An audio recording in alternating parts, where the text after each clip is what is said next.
আসসালামু আলাইকুম রহমতুল্লাহ। ওয়ালাইকুম আসসালাম ওয়া রাহমাতুল্লাহি ওয়া বারাকাতুহু। কেমন আছেন আপনি? আলহামদুলিল্লাহ ভালো। আমরা আরএস ইসলামিক টিভির পক্ষ থেকে আপনাকে একটি ইসলামিক প্রশ্ন করব। আপনি যদি প্রশ্নটি সঠিক জবাব দিতে পারেন তাহলে আমাদের তরফ থেকে আপনাকে একটি ছোট্ট পুরস্কার আছে। তো আপনার জন্য প্রশ্ন হলো সূরা ৩ এর আয়াত সংখ্যা কতটি? আজ সূরা ৩ এর ৭টি মনে হয়।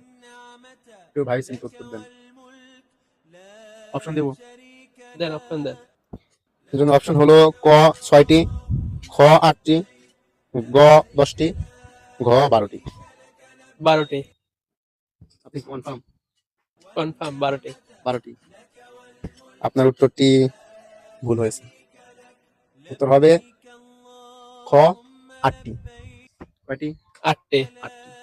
এই যে জিনিসটা জানতেন না আপনি, সেই জিনিসটা আপনি জেনে ভালো লাগছে না? হ্যাঁ, ভালো লাগছে।